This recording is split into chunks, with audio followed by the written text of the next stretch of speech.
आज का जो टॉपिक है वो खासकर रिलेट करता है नज़र बद के हवाले से। नज़र बद से बचो कि ये ऊँट को देग में और इंसान को कब्र में जो है ना वो उतार देती है। अब इससे बचाओ की जो है ना वो कुछ तो तदाबीर मैंने आपको बताई थी, रूहानी इलाज भी मैं इंशाल्लाह अर्ज़ करता हूँ। और अपनी जो है ना वो दी गई जो आपको नेमतें हैं, जो स्कोप है, उस पर राज़ी रहें और नज़र बद लगाने से लोगों को परहेज़ करें, गुरेज़ करें। बिस्मिल्लाह वल्हम्दुलिल्लाह वस्सलातु वस्सलामु अला रसूलिल्लाह। अस्सलामु अलैकुम वरहमतुल्लाहि ताला वबरकातुहू। नाज़रीन, बज़्म दिल में आपका मेज़बान सैयद अहमद अदील आपको खुशामदीद कहता है।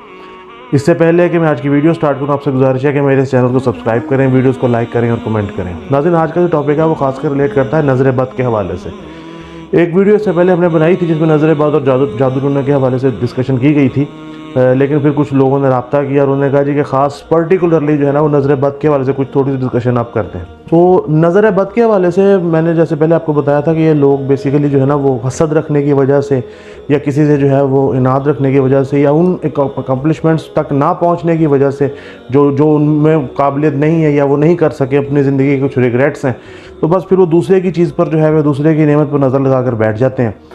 तो वो फिर जारी बात उसके बुरे इफेक्ट्स भी होते हैं। इस ज़मीन में मैंने हदीस पाक भी आपके सामने गोशगुजार की थी, उसका मफ़हूम था नज़र बद से बचो कि ये ऊँट को देग में और इंसान को कब्र में जो है ना वो उतार देती है। तो ये बहरहाल एग्जिस्ट तो कर रही होती है। उसकी मिसालें बहुत सारी हैं। अब देखते हैं कि एक बच्चा बिल्कुल हंसता खेलता जो है वो घर में बैठा है और वो मतलब खेल रहा है, किसी वजह से बाहर गया तो गिर गया और चोट उसको लग गई। अचानक गाड़ी जो थी वो जा रही थी और उसको जो है वो कोई इशू बन गया, कोई एक्सीडेंट हो गया। तो ये बहरहाल लोगों की जो है ना वो नज़रें, और कहा पंजाबी में कहा जाता है कि नज़र से बचो कि ये पत्थर पहाड़ होती है, ये पंजाबी में कहा जाता है। और वाकई जो है ना वो ये बहुत इसके बुरे इफेक्ट्स होते हैं। अब इससे बचाओ की जो है ना वो कुछ तो तदाबीर मैंने आपको बताई थी, रूहानी इलाज भी मैं इंशाल्लाह अर्ज़ करता हूँ। और उसके साथ साथ कुछ जो है ना वो लॉजिस्टिकली या टेक्निकली चीज़ें उन पर भी हमें गौर करना चाहिए कि बहुत ज़्यादा शो ऑफ करने से हमें ज़रा गुरेज करना चाहिए। अगर हमारे पास पैसा बहुत ज़्यादा है या हमारी सेहत अच्छी है या हमारे पास जो है वो और नेमतें हैं, किसी को अल्लाह ने बेटों से ही नवाजा हुआ है, बेटियों भी मतलब ये नहीं कह रहा कि वो गलत हैं या मतलब उनके बेटियों का होना भी मैं कंडेम नहीं कर रहा, मैं वैसे कर, लेकिन एक बेटों का एक अपना मकाम होता है। तो वो है, तो उन चीज़ों को जितना मैक्सिमम आप हो सकता है ना लोगों से छुपाएं। हर जगह पर अपने जो है वो चीज़ों के और अपनी नेमतों का शो ऑफ करना, अपनी नेमतों का शो ऑफ करना, उसको एग्जैजरेट करना, बयान करना जो है ना, ये आपको जो है ना नज़र बद को दावत देने वाली बात हुआ करती है। तो इन चीज़ों से ज़रा अवॉइड किया करें। बाकी रूहानी इलाज जहाँ तक है वो मैंने पहले आपको अर्ज़ किया था कि सूरह कलम की सेकंड लास्ट आयत है, वहीं यकादुल्लज़ीना कफ़रू लयुज़्लिक़ूनका बिअब्सारिहिम लम्मा समिअु ज़िक्रा व यक़ूलूना इन्नहु लमजनून। ये आयत जो है ये 21 टाइम्स 21 मरतबा पढ़ कर आप अपने ऊपर दम कर लें, एटलीस्ट दिन में 2 दफ़ा, यानी फ़जर के बाद कर लें और मगरिब के बाद कर लें। बीच में अगर हर नमाज के बाद कर लें तो फिर तो क्या ही बात है। ये अपने आप के ऊपर आप दम कर लें।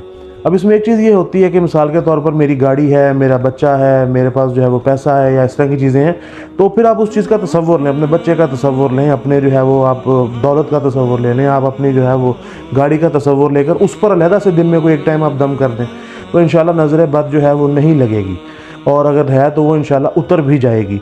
तो ये नज़र बद का ये बहुत ही मुजरब सा ये वजीफ़ा है, और इसकी जो है ना वो ताकत को जारी बात है, चूँकि कुरान की आयत है तो बदी में कहाँ ताकत है कि इसके उशरे अशीर तक भी पहुँच सके। एक तो ये है। बाकी ये है कि फ़जर और असर के बाद औज़ु बिकलिमातिल्लाहि ताम्माति मिन शर्रि मा खलक़, ये 3 मरतबा जो है वो पढ़ कर अपने आप के ऊपर या जो चीज़ आप जिसको नज़र से हिफाजत करवाना चाह रहे हैं उस पर फूंक दें, तो इंशाल्लाह उसकी भी नज़र से जो है वो हिफाजत हो जाएगी। सूरह कौसर के बारे में भी आया है कि अगर किसी बच्चे को नज़र लग गई है, उसकी निशानी ये ज़्यादा थी कि वो बिला वजह रोता बहुत है, इरिटेट बहुत होता है, परेशान बहुत होता है, दूसरों को भी परेशान बहुत ज़्यादा करता है, समझ में नहीं आ रही होती बात क्या कि मतलब आप उसको खाने को देते हैं तो वो खाएगा नहीं, आप उसको खेलने को चीज़ देते हैं तो वो खेलेगा नहीं, इरिटेट बहुत ज़्यादा हो रहा होगा। तो उससे बचने के लिए या उसको नज़र उतारने के लिए सूरह कौसर जो है ना वो 3 बार दम करके आप उस पर फूंके तो इंशाल्लाह उससे भी नज़र जो है वो ज़ायल हो जाएगी। तो नज़र बद से बहरहाल हमें बचना चाहिए, और जो लोग नज़र बद लगाते हैं उनको पता है कि वो नज़र बद लगा रहे होते हैं, तो उनसे बस ये गुजारिश है कि अल्लाह के दिए हुए रिज़्क़ पर, उसकी दी हुई नेमतों में राज़ी, उसकी दी हुई नेमतों पर राज़ी रहना सीखें, शुक्रगुजारी करें। आपने अपने नसीब का खाना है, किसी ने अपने नसीब का खाना है, आपने अपने नसीब का पहनना है, उसने अपने नसीब का पहनना है। हम उसका ले नहीं सकते और हम उसका ज़ाया भी नहीं कर सकते। देखें, नज़र बद आप अगर लगा रहे हैं या कोई लगा रहा है तो वो डेफिनेटली अल्लाह ताला के इज़्न से ही लगा रहा है, कि मतलब आपको इस चीज़ को सोचना चाहिए कि आप क्या कर रहे हैं। तो अपनी जो है ना वो दी गई जो आपको नेमतें हैं, जो स्कोप है, उस पर राज़ी रहें और नज़र बद लगाने से लोगों को परहेज़ करें, गुरेज़ करें। आपके साथ भी जो आखिरत में फिर इसका जो है ना वो ज़ाहिर बात है बदला आपको चुकाना पड़ेगा कि आपने कितने नुकसान किए नज़र बद लगाकर। तो बहरहाल इस वीडियो को यहाँ पर ख़त्म करता हूँ। नज़र बद के हवाले से मैंने ये वज़ाइफ फ़र्ज़ किया। इंशाल्लाह जादू टोने और इस तरह की और चीज़ें भी जो हैं वो हम इंशाल्लाह डिस्कस मज़ीद भी करेंगे।